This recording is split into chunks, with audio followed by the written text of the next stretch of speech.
أعوذ بالله من الشيطان الرجيم. نحمده ونستعينه ونستغفره ونؤمن به ونتوكل عليه. أشهد أن لا إله إلا الله وأشهد أن محمدا عبده ورسوله. بلغ الرسالة وأدى الأمانة ونصح الأمة وجاهد في الله حق جهاده. اللهم صل وسلم عليه وعلى آله وأصحابه ومن تبعه بإحسان إلى يوم الدين. أما بعد، يقول تبارك وتعالى في محكم تنزيله بعد أعوذ بالله من الشيطان الرجيم وقولهم إنا قتلنا المسيح عيسى بن مريم رسول الله وما قتلوه وما صلبوه ولكن شبه لهم وإن الذين اختلفوا فيه لفي شق منه ما لهم به من علم إلا اتباع ظن وما قتلوه يقينا بل رفعه الله إليه وكان الله عزيزا حكيما. السلام عليكم ورحمة الله وبركاته. Amatendo ga Allah subhanahu wa ta'ala. Allah tumwebaza olw'otuwa obulamu obulungi. Allah tumwebaza olw'otuwangaza n'atuusa ku mwaka guno gwe tulimu ogw'2023 mu mbala ya Christian calendar. Ate atumwebaza Allah w'ekitiibwa yatuusizza mu mwezi guno ogw'ekitiibwa mu mwezi ogwa Ramadan mu mwaka 1444. Allah tumwebaza era tusobola okubeera nga tusabira bannaffe Allah w'ekitiibwa bwe yakulembeza mu bulawulo bw'ensi n'abajjamu. Tebaafa, tebafudde lwakuba si balungi. Ate ffe okubeerawo kwaffe si nti ffe abalungi ennyo, si ffe abakola Allah byeyagala, wabula Allah subhanahu wa ta'ala atulekawo lwa kigendererwa kubeera nti oba oli awo twongera ku mirimu gyaffe emirungi. Ekyo Allah w'ekitiibwa tumwebaza. Ab'ebituwa bakkiriza nsalako ekitwa Nabiyina Muhammad sallallahu alaihi wasallam, omusomesa waffe w'Obusiraamu. Omusomesa yasomesa buli nsonga yonna n'agirambulula. Buli yonna yaliko obuzibu nga tosobola ginnyonnyoka. Nabbi sallallahu alaihi wasallam yava mu duniya muno nga buli nsonga yonna amaze ogirambulula, buli mbeera yonna. Ekisaba Allah ekitiibwa olw'omulimu ogw'ettendo, Allah amuwe ebyengera ku ye wamu n'abantu b'amaka ge n'abo bonna basahaba be n'abo abaamugoberera n'abajja omumugoberera paka ku lunaku olw'enkomerero. Bwe abakkiriza, omusomo gwange ne mu olwaleero tugenda kutunula ku musomo ffenna ensi yonna naddala ez'Ekristaayo ziri bulindaala ziteeseteese okubeera nti bagenda kutemula Yesu, bagenda kutta Yesu. Beeteeseteese nga bakasa nti bagenda kutta Yesu. Lwaki njogera ekigambo eky'okutta Yesu? Anti batuusa ekiseera nawe ne bakola demonstration ne beegezaamu, nga demonstration gye bakola yennyini n'Abayudaaya gye bakola demonstration Abayudaaya gye bakola nga bwe batusomesa oba nga batugamba nti Bayudaaya bwe baali bagenda okutta Yesu baatambula n'emimuli, baatambula n'ettaala, baatambula n'amafumo, baatambula n'emisalaba. Ne Kristente yonna ekola demonstration eyo okulaga ekigenda okubeerawo. Weyabbayo abakikola ate be bantu abakkiriza Yesu, beefuula abakkiriza Yesu. Ate mwana watu nabo bakola demonstration ey'abantu abaali ku mulembe gwa Yesu ababi kye baakola. Weyabbayo olaba nga tebikwatagana. Bw'obanga gwe Yesu gw'ogoberera, Yesu omukkiriza gukkirizaamu, kitegeeza Yesu omukakasa gw'oli mukkiriza, n'okola ebikola biri byennyini n'oyegezaamu ebikola eby'ababi by'omanyi nti baali babi bye baakola, ate gwe mulungi nawe n'obikola. Awo nze Omusiraamu, ffe Abasiraamu abategeera tuba tetukwatagana, tuba twewuunya. Kiki logiki kyeri awo? Mwe abalungi abeefuula abagoberera Yesu ate ne mukola demonstration efaanagana n'ey'ababi gye baakola. Awantu awo njagala buli omu yeetegereze kiki ekiba kiri mabega waakyo. N'olwekyo abantu beeteeseteese nga bakakasa nti olwaleero Lwakubiri olw'ennaku z'omwezi ziri 4 mu mwezi ogwokuna, naye wiiki ejja ennaku ezijja Olwokutaano olujja abantu bateeseteese Good Friday, bateeseteese Easter Saturday oba Easter Sunday, Easter Monday, bagiteeseteese. Naye lwaki bagiteekateeka? Bateekateeka okutibwa kwa Yesu. Abamu bagenda kujagujizaamu, bagenda kusanyuka nti Yesu atiddwa era Yesu afudde. Ensonga lwaki luyitibwa Good Friday? Kubanga lwe lunaku Yesu lwe yafiirako. Bakristaayo ne baluyita Good Friday. Kyesimanyi Abayudaaya singa baba weebali ne bakasa nti ffe abatta Yesu, olunaku olwo nabo baluyita batya? Baluyita Good Friday nabo oba baluyita Bad Friday? Nkakasa nti Abayudaaya singa baba weebali essaawa eno abakakasa nti ffe abatayagala Yesu twamutta, nkakasa nti be basobola muluyita Good Friday. Lwaki? Kubanga lwe lunaku lwe battirako omuntu eyajja okubeera nti abajja kw'abantu bwe ne baga nti ne bamutta. Kitegeeza Abayudaaya be bandulise Good Friday, naye ate gwe yeefuula agoberera Yesu. Naawe weebuuze lwaki ate gwe oluyita Good Friday? Olunaku lwe batiddeko maama wo, lwe batiddeko kitaawo, muganda omukwano gwo mulungi, lunaku lwafiiriddeko, gwe lw'oyita olulungi. Okakasa nakyo kijja mu bwongo. Ezo nsonga bbiri kiba kijja mu bwongo. N'olwekyo ensonga zino z'okutta Yesu nga ffe Abasiraamu, nga bwe nkugambye Nabbi sallallahu alaihi wasallam teyava mu nsi muno okujjako nga buli nsonga agisomesezza. Nabbi yatusomesa, ffe Nabbi yatubuulira ebifa ku Yesu.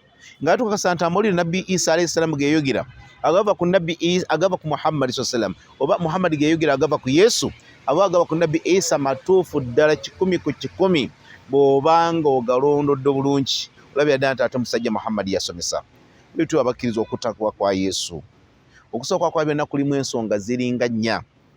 Ensonga esooka tubuuza, ani yali mabega w'okutta Yesu? Eyo ensonga esookera ddala, ani yali mabega w'okuttibwa kwe? Kuba ekintu bwe kiba kigenda kubeerawo, wabeerawo foundation yaakyo, wabeerawo akibeerako emabega waakyo, era wabeerawo akisindiikiriza. Kati bwe tuba nga tutwala nti Yesu okufa kwe kwa mugaso nnyo eri abantu, kati ani yali emabega w'okufa kwe?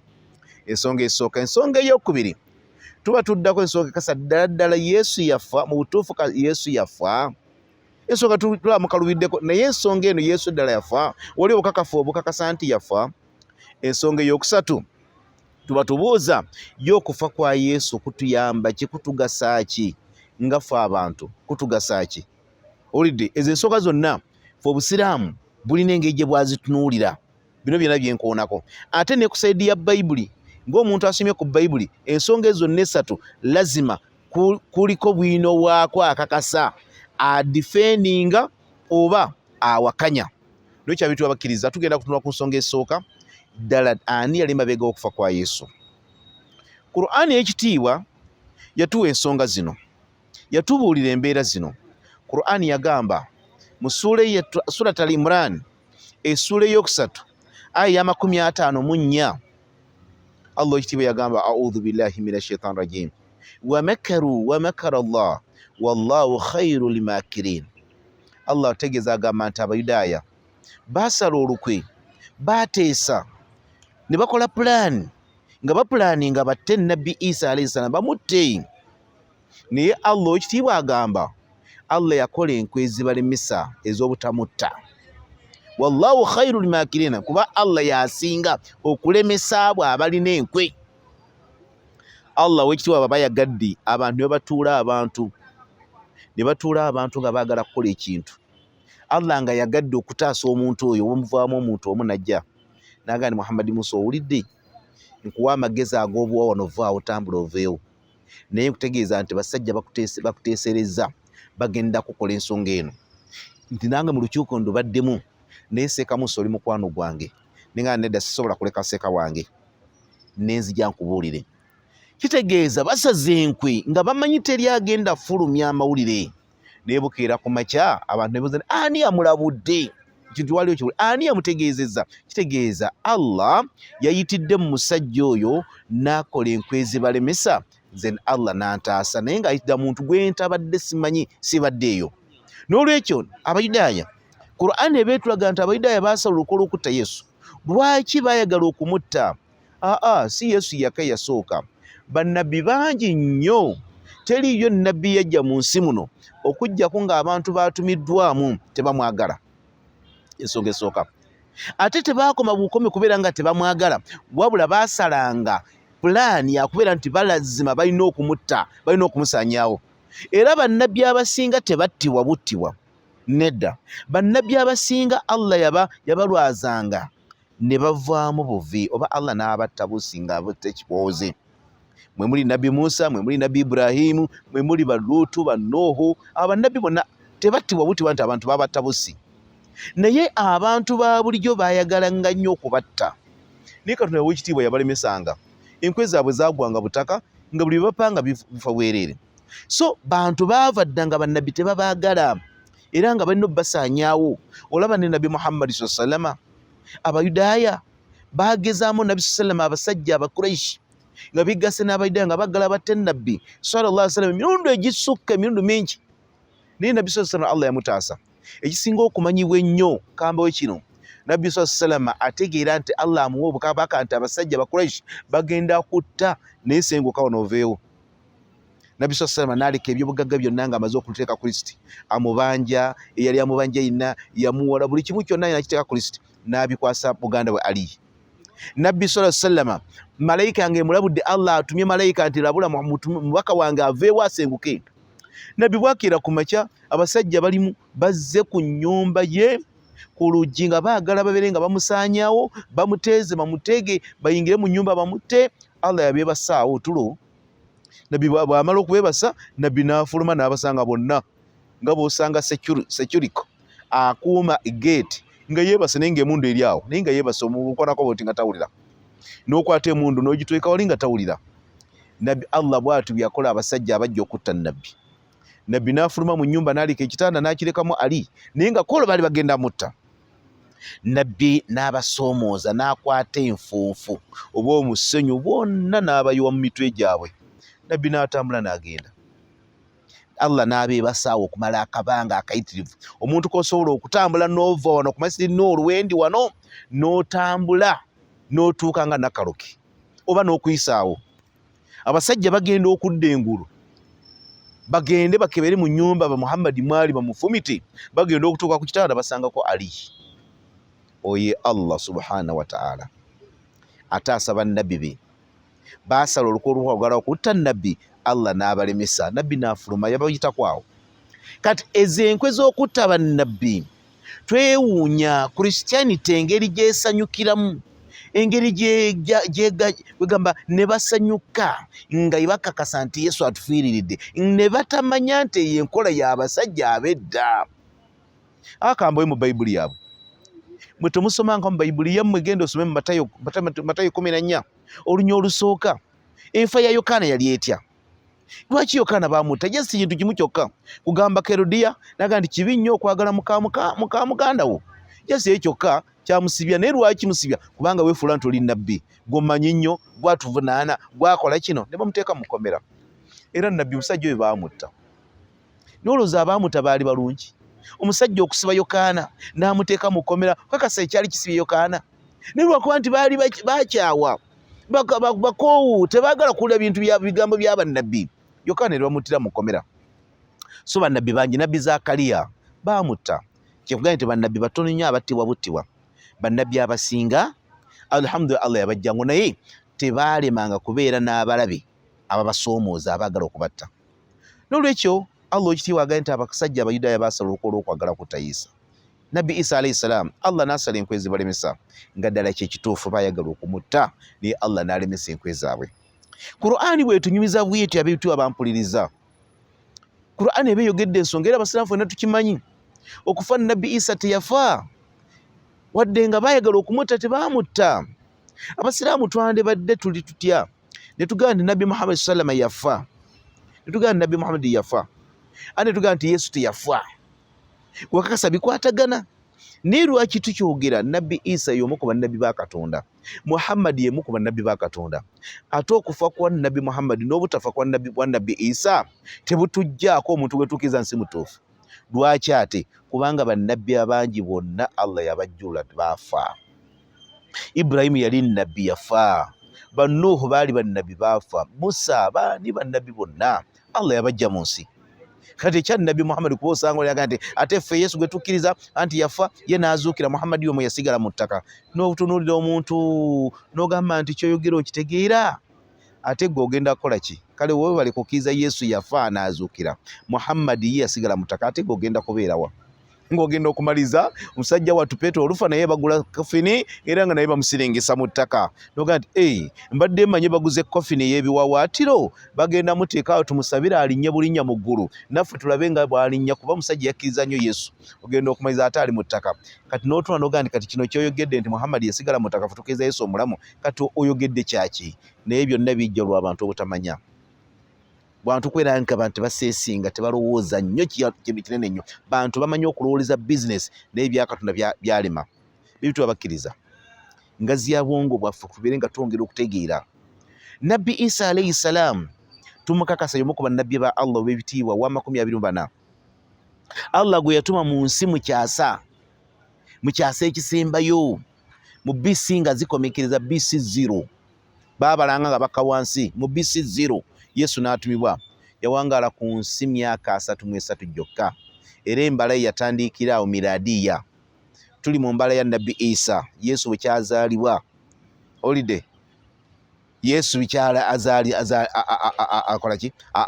azaalibwa miladiya kitegeeza so si eddolo after the death of Jesus miladiya oluvannyuma lw'okuzaalibwa kwa Yesu wadde ng'olunaku lw'abalema naye tubalambala eyo kitegeeza nti Yesu bwe kyavaawo mu nsi wakayitawo emyaka 223 Yesu bwe kyava mu nsi muno bitu abakkiriza nabbi yawangala emyaka 33 gyokka yawangala mu nsi muno ye nabbi yamala emyaka mitono nnyo mu wansi w'enjuba that's why nti Allah yamugjawo n'amusitula n'amutwala mu ggulu lw'Abayudaaya nga bamunoonya baagala kumutta Allah n'amusitula n'amutwala mu ggulu that's why ffenna tukkirizaganya nti alikomawo kozesa nti ekkiriza nti alikomawo obusiraamu bwasomesa nti alikomawo ogwo musomo mulamba saagala ngu tampalinge naye njagadde kulaga nti wadde yalinnya mu ggulu gwagamba nti Yesu mulamu Yesu mulamu naye agenda kukomawo wano ku nsi biki ebigenda okuddira ng'akomyewo tuli gutunuulira omusomo ogwo nga nagwo gwanjawulo oba gwanjawulo guno gwendiko bitu abakkiriza katunuleko vaasi za Bayibuli zigamba ki ku nabbi Isa katunuulire vaasi zigamba ki ebitabo bigamba ki ani yali emabega wa Yesu okuttibwa kwe Qur'ani bw'eba ekambye nti Abayudaaya baasala okwala okwagala okumutta yo ekitabo ky'abasajja abakristaayo kye basoma kyo kigamba ki ekitabo kigamba bwe kiti bw'onoosoma ekitabo kya Yokaana essuula 11 olunyiriri olwa 44 paka 48 ekitabo kigamba bwe kiti nti bangi bwe baalaba Yesu by'akoze ne bagenda gy'ali ne bamukkiriza ate abalala tebaamukkiriza ne bagenda ne babuulira Abafalisaayo Yesu by'akoze bwe baabuulira Abafalisaayo Yesu by'akoze olwa 6 Abafalisaayo ne bakuŋŋaanywa abantu ne bakuŋŋaanya olukiiko nga lunene ne batuula ne batandika okuteesa ebyali mu lukiiko tebyali bya kugaziya ddiini yaabwe tebyali bya bizinesi tebyali byakwaniriza nabbi Isa oba Yesu ajje mu maka gaabwe wabula byali bino wammanga musajja omu nayimiraga nti tunaakola tutya omusajja Bayibuli eyogera ne bagamba nti kitegeeza bonna baali kimu tukole tutya omusajja oyo omusajja ki gwe boogerako ye nabbi Isa abantu gwe bayita Jesus oba Yesu kubanga akola obubonero bungi ye rizoni gye baawa era bwe tunaamuleka bwe tutyo abantu bonna banaamukkiriza ekintu kyakubiri era ekyokusatu n'Abaruumi balijja ne batunyagako ensi yaffe eno ebyo byali mu lukiiko lwaki baagamba abantu bonna banaamukkiriza ensomesa yali nnungi kubanga waggulu mu lwana yali akoze ekyamagero ng'amaze okuzuukiza Laazaalo yali amaze ennaku 3 n'amuzuukiza olw'obuyinza bwa Katonda ekyamagero kye yakola okitegedde kati nga balabanga mutufu abantu bonna bagenda amukkiriza kyova bateesa ate bano Abayudaaya abakungu baamu tebakkirizaganya na ddiini byava dda mirembe gyonna kuvira ddala ku Nuuhu ng'abakulembeze tebaagala bantu bakwatagana ku ddiini, tebabayagala paka n'essaawa eno. Era essaawa eno abantu abakulembeze baagala banaddiini mu biseera birala, ne bakyawa ab'eddiini ate mu biseera ebirala.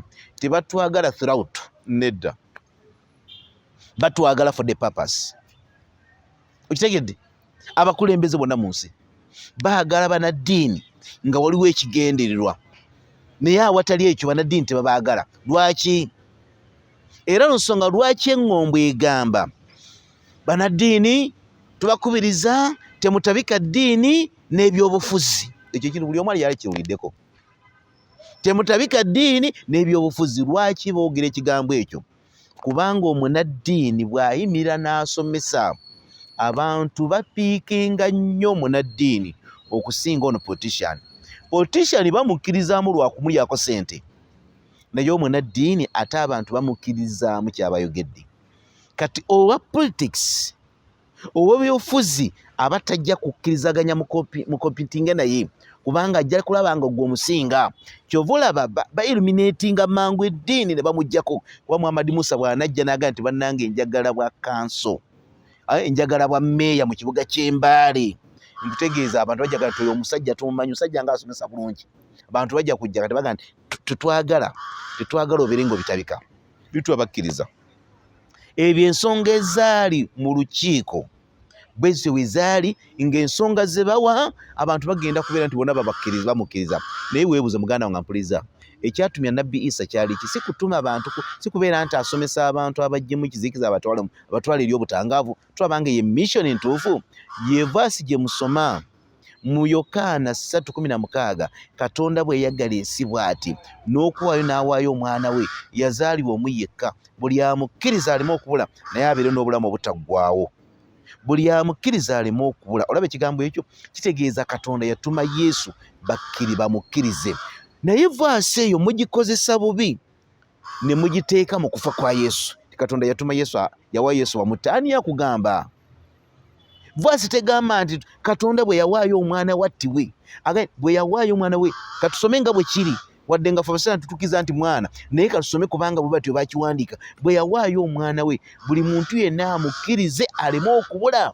Kyekyo ekyaleeta bannabbi bonna. Bannabbi ekyabaleeta kusomesa bantu baleme okubula, bave mu shiriki, bave mu ddugu, bave mu bintu by'okusamira, badde eri Katonda baleme okubula.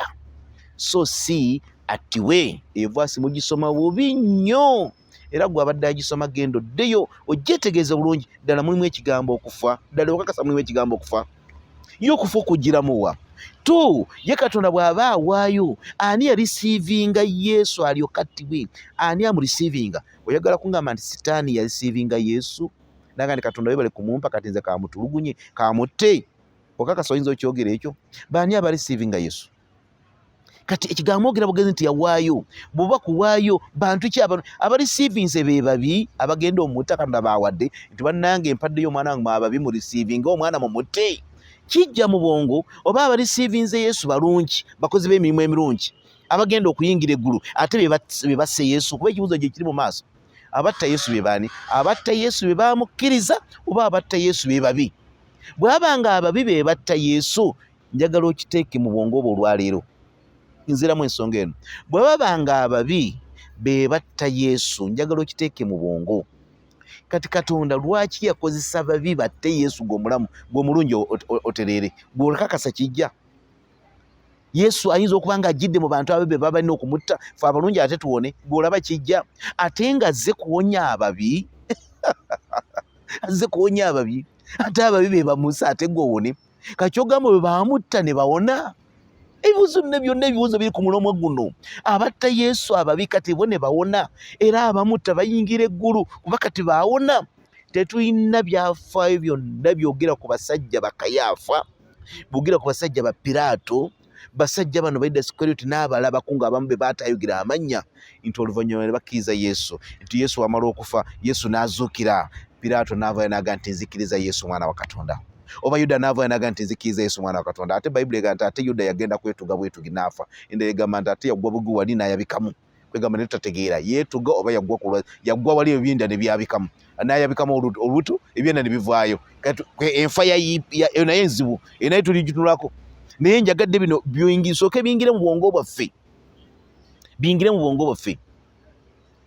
abatta Yesu ababi baamala bo ne balokoka katugire ku bulokole kuba abalokole bwe abasinga kati baamala ne balokoka ne baatula Yesu bagati Katonda watuwa Yesu ne tumulusiivinga wuyo missoni yeewedde kati ffe tulokose naffe oba abaamuta be balungi bannange ebintu bya Bayibuli biba byewunyisa ebyo byonna ebibuuzo oba teweebuuziza gonga okkiriza bukkiriza oba ogenda mu geyeena oba ojja kubula naye vidiyo eno omusomo guno buli omu yenna agusharingi gusobole okubeera nga guyingira mu bwongo bw'abantu ate buuzo byembuuza toteekamu nnugu wabula bifiiringe ofiiringe free biyingire mu bwongo bikole research abatta Yesu babi oba balungi bwaba nga baali babi Katonda yawa abalungi n'aleeta Yesu mu babi ababi be batta Yesu ate ffe abalungi ate ffe abalokoka ng'ate Yesu yajja kununula ababi ebyo ekibuuzo kyebuuza yajja kununula ababi kati ate lwaki ababi be bamutta okay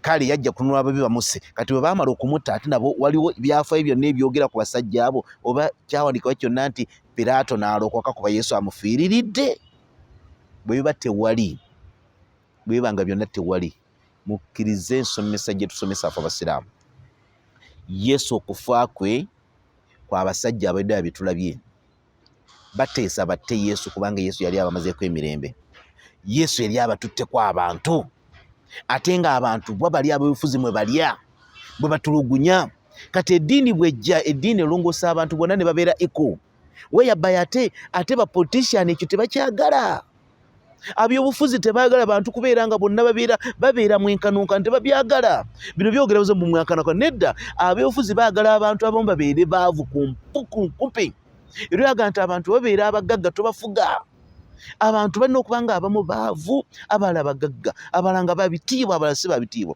so nga ate eddiini eganedda mwenna abaavu bano bayambibwako abagagga be babayamba era mubatwalanga kintu kya bbeeyi that's why obusiraamu bugamba nti abo bamuwa esaddaaka gye muba mukuŋŋaanyiza emisolo gyonna muwa baavu ababo be balina okuweebwa ekitaba ababo be balina okuweebwa naye gwe tunuulira ensi abantu bwe babeera n'obugagga abafuzi beani abafuna emisaala nti ate abagagga be bafuna emisaala olabyeko emisaala gigenda mu baavu babawa nti buli mwezi bamuwa ssente bwezi wali okirabyeko ekyo naye eddiini egamba nti ate mmwe muwe bano aba wansi mubawe kitegeeza mulina okubeera ne pasenti gye buli omu gy'afuna tekijja kyalumu nti bawaddeyo leero enseko buli lunaku balina okuweebwa abaavu eddiini kyesomesa kati nabbi Isa bye yali asomesa abasajja ne bagamba nedda ono atumalako abantu bagenda kukkirizanga ye ono tumugjewo so ensonga egisaawo Yesu ensonga epangibwa okutibwa kwa Yesu byali bya bufuzi si nsonga ya Katonda wabula abafuzi be baayagala okutta Yesu evasi eyokubiri Bayibuli etegeeza mu Yokaana 18:14 egamba nti era Kayaafa oyo yawa Abayudaaya amagezi nti kisaana omuntu omu afiiririra ensi Kayaafa yagamba kisaana abantu omuntu omu afe Abayudaaya Kayaafa yabawa amagezi nti Yesu alina okufa teri kyawandiikibwa kyonna nti Katonda n'agamba Abayudaaya nti Yesu afe ekyo kigambo tekiriyo mu Bayibuli yonna ne bw'oligisoma Katonda n'agamba Abayudaaya mutte Yesu ekyo kigambo tekiriyo tebakyogera nga temwakiwandiika kaŋŋambe bwe ntyo mwabandiika Bayibuli naye bambi mwerabira okiteekamu bwe kubanga okufa kwa Yesu kwali pulaani ya Katonda ekyo kyerabirwa ogamba nti Katonda n'agamba Yesu alina okufa Katonda nga yayogera ekyo kyagaana abaitu abampuliriza Kayaafa tumulabye yawa Abayudaaya amagezi okutta Yesu Kayaafa bwe tumala okumulaba mu lukiiko lwe baali kiki ekyaddirira Bayibuli tekomaawo Bayibuli netugamba mu Luka 21 olunya olusooka paka lwakuna Luka 21 olunya olusooka paka lwakuna waga nti Abayudaaya ne basala amagezi ag'okutta Yesu olaba ekigambo biri ebi basala amagezi mulimu ekigambo kutta teriyo vwasega Katonda n'awa Yesu bamutte nga nawe mulimu ebigambo bibiri Katonda n'okuttibwa tewali wabula evwasi ezange zigamba Abayudaaya ne basala amagezi amakulu era pulaani ez'okutta Yesu. Bayibuli egamba naye baali batya abantu. Batyanga abantu. Lwaki abantu baali babatya? Kuba abantu baali beyongedde okutegeera Yesu nga bagenda banenya. Yesu mumuttira ki? Ki ekivaako mutte Yesu? Omwana omuto, ebigambo byayogera nga birungi, akola ebirungi, akola ebyamagero. Lwaki mumutte abaali abazibe b'amaaso abakwatako bukwasi bw'ati abantu ne bawona? Kuba kye kyaleeta Yesu. Oba oli awo ajje nga dokita kuba omulembe gwe, kuba bwe twogera ku byamagero omulokole ng'azimba nedda nnyabo, nedda taata, ozimbira bwiriri, kubanga ebyamagero wadde Yesu yakola byakoma ku ye. Ne bona omukkiriza mirundi 1000 byakoma ku ye. Teriiyo mulebuzi w'amaaso alaba, taliiyo. Bakkiriza Yesu taliiyo. Tiyo balema abaavungama amagulu abasituka ne batambula, tebaliiyo. Kati bwetwogera ku byamagero, fe Yesu yafe yakola ebyamagero, ate Muhammad yakola ki? Nedda ssebo, ebyamagero byakomanga okuba nabbi just kuba buwi bubonero, kuba buwi just miracle. Era go buli abantu bakkiriza, era abamu bagaananga wadde baabira bagaananga. So ekyamagero tekirina we kikwataganira mu nzikiriza. Ekyamagero kyajjanga just by the way. Kyajjanga just by the way, naye nga si ensonga yaleeta bannabbi nti bakole ebyamagero. Nedda ssebo, kyajjanga bujjo lw'abantu okuwakanya. So omulembe gwa Nabbi Isa gwaliko abalwadde bangi. So yakwatanga bukwasi ku balwadde bwe bati, abantu ne bawona, amaaso ne gatereera, n'akwata ku matu abantu ne batandika okulaba, n'akwata bukwasi ku mumwa bw'ati n'amusabira n'atandika okwogera. So abantu baatya Abayudaaya, baabagamba bannange mugenda kutta Yesu, mumuttira ki? Omusajja abadde akola ebyamagero bingi. Bayibuli egamba nti bwe baamala okutya abantu nga baagala kutta naye nga batya abantu, Bayibuli negamba nti Sitaani n'alyoka ayingira mu Yuda ayitibwa Isukaliyooti. Sitaani bwe muyingiramu, Yuda n'agenda eri Abayudaaya naye nga ye ayambadde Sitaani.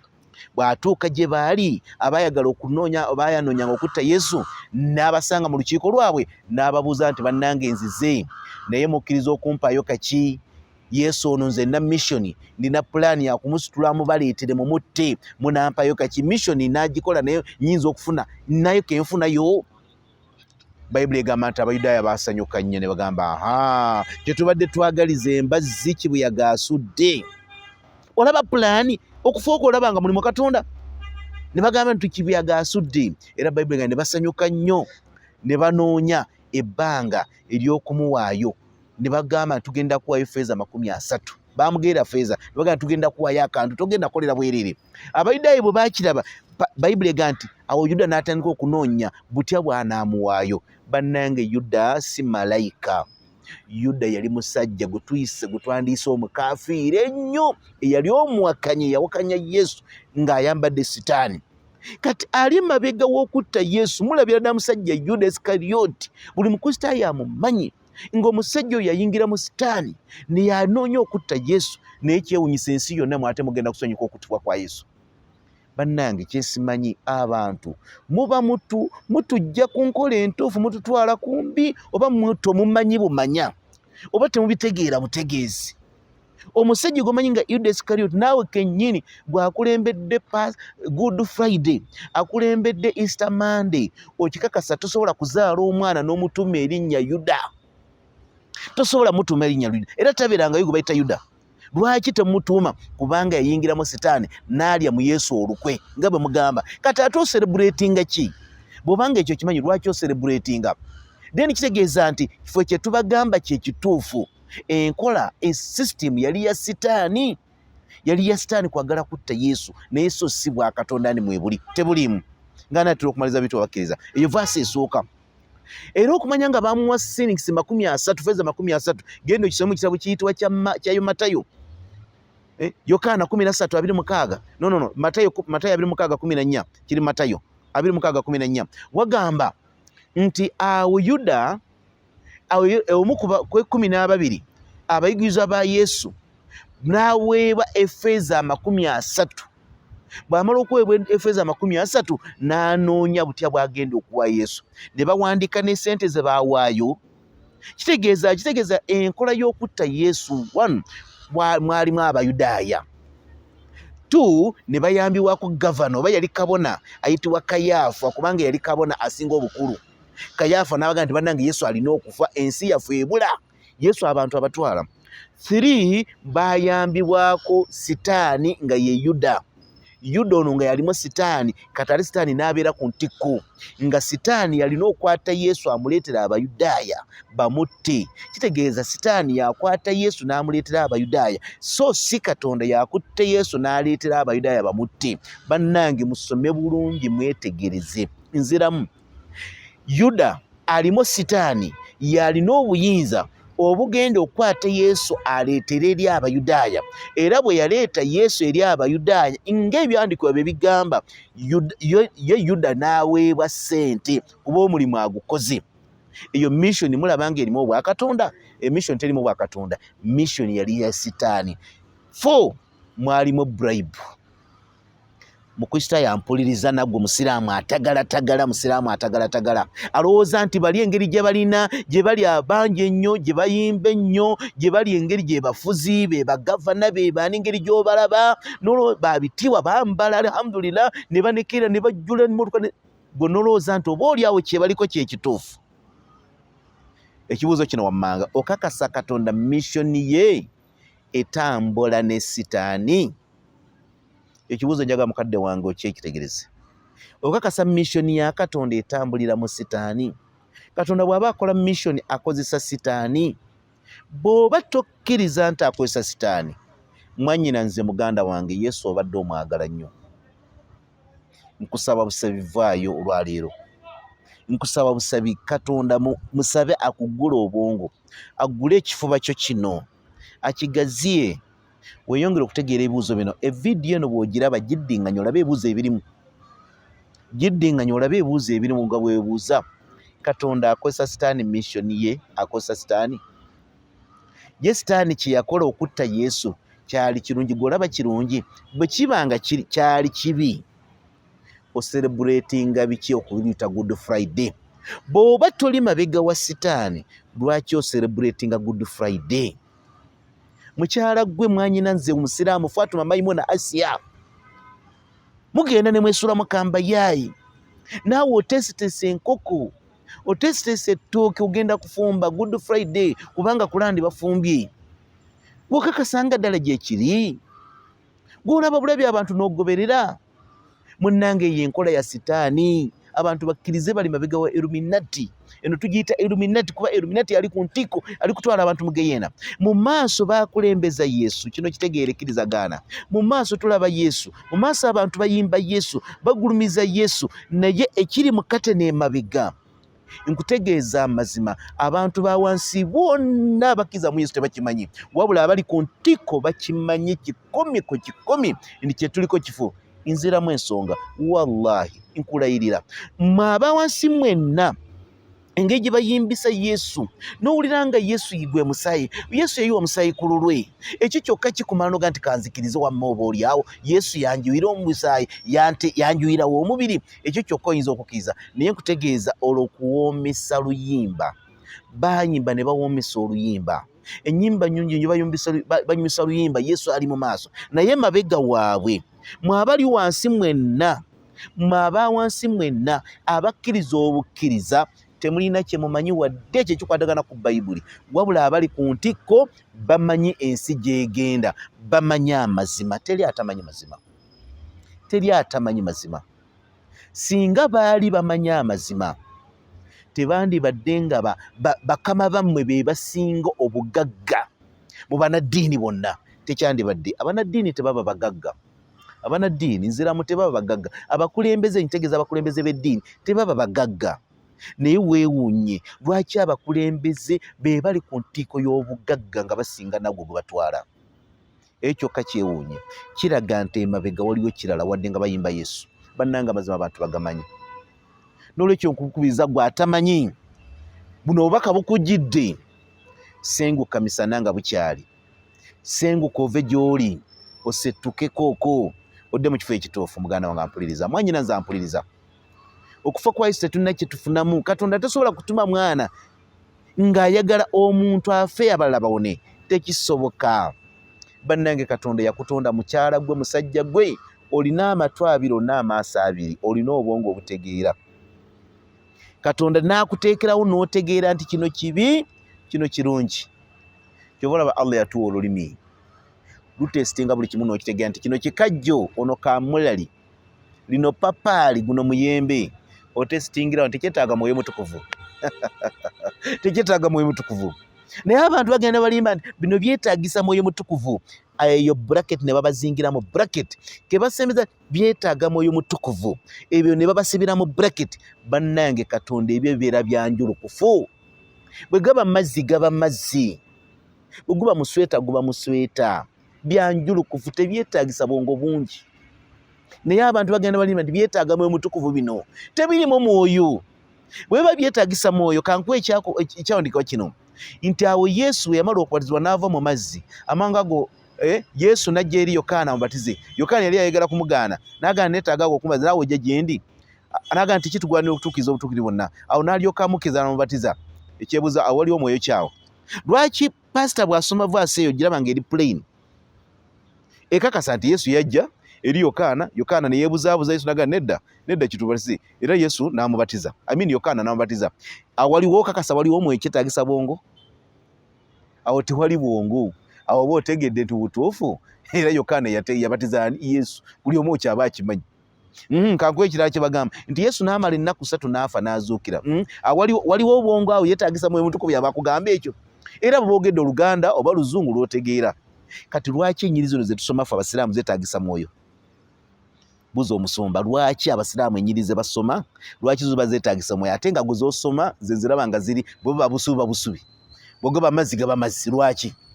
N'olwekyo ababitiibwa bampuliriza bino ebintu eby'omwoyo byazingamiza abantu. Abantu ne balema obbitegeera ne balowooza nti oba oli abali basomesa bituufu. Okufa kwa Yesu pata esooka eri nti ddala ddala okufa kwa Yesu kwali mwani. Sinaba kwogera Yesu yafa oba teyafa, sinaba kireeta ekyo, nkimanyi ye paati yaffe eddako ey'okubiri. Ddala Yesu yafa oba teyafa? Watumaze okulaba saagala weerabire mabega. Olukwe olulabye lwani? Lwa Sitaani. Olukwe si lwa muntu mulala yenna, lwali lwa Sitaani. Lwali lw'Abayudaaya bayambibwako Sitaani. Tebakoma ku Sitaani ne bateekamu ne bribe, ne bateekamu ne sente. Ani yalukulembera? Ne muyingirwamu Yuda Iskariyoti, yali ku muwendo gwe 12 aba Yesu. Yesu bye yajjamu. Era Yesu amwogerako mu kitabo kya Yokaana 6:7 n'agamba nsinze nabalonda mmwe 12 era omu ku mmwe ye Sitaani. Ye Bayibuli bw'etu bw'egamba. Yayogera bw'atyo ng'ayogera ku Yuda agenda omulyamu olukwe. Yalonda 12 mulimu ne Sitaani. Naye bannange Bayibuli eno eyogera ebigambo. Yesu alonda abayigize 12 alondemu ne Sitaani era ajje ku meeza ye. Yesu yajja okulwanyisa Sitaani ate Sitaani gwe abasembeza. Bintu bya Bayibuli bikusesa. Awo yeetaagisa mwoyo mutukuvu awo. Bagamba nti Yesu yalonda Sitaani. Kyetaagisa mwoyo mutukuvu mbaye n'omwoyo. Yalonda Sitaani nga yodda. Naye ng'olaba kijja mu bwongo Muhammad sallallahu alaihi wasallam abaswahaba abana mwalimu ne Sitaani. Kati Sitaani tuba tumudduka. Sitaani tuba tumusabira naye emirembe. Anti Mukama waffe yamulonzi. Yamanya Sitaani ate n'amulonda. Kati ate gwe n'ogamba nti ate ogoba Sitaani ng'ate amulonze. Kwegamba golaba bijja ebyo byonna baabireeta kulaga ensi nti ffe tuli mabega wa Sitaani. Kuba ne Mukama waffe alonze ne Sitaani. Bwe kitegeeza bannabbi tebakolagana na Sitaani. Muganda wange njagala bupulize bino. Zino ennyiri zonna ezo nyina nsomye mu Bayibuli. Mu Qur'ani nsomyemu aya emu yokka. Sura ya 3 aya 5:4. Zonna ndikwogera ku kigambo abalabe ba Yesu. Abalabe abaali mabega nawe olabye ddanga abalabe. Olidde yali Sitaani. Yesu olonda Sitaani bannabbi baali balabe ba Sitaani nga tebakkirizagana Sitaani. Tebasobola kubeera nga Yesu alonda Sitaani ate abeere naye. N'olwekyo ekigambo nakyo kifu nkisazaamu nze kigaanyi. Tukya bitu abakkiriza mukkirize eddiini y'Obusiraamu. Mukkirize eddiini y'Obusiraamu kubanga Obusiraamu bwokka ye ddiini entuufu, ye ddiini ennungi, eddiini y'abannabbi. Nsaba Allah subhanahu wa ta'ala abeere nga ateeka mu baddu be abalungi abawuliza ebigambo bisobola okubeera nga tutwala ebyo ebirungi.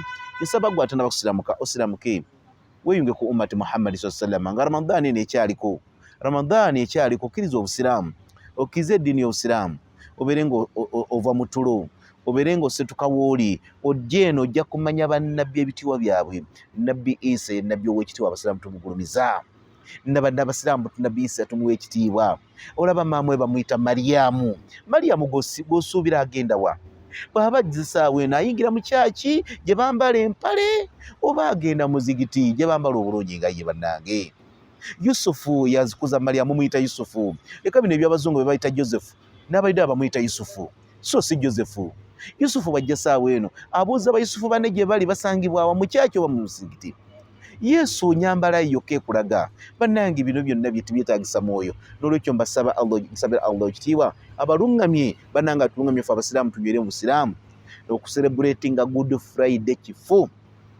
Munkuume next Tuesday tulabe ddala Yesu yafa oba teyafa.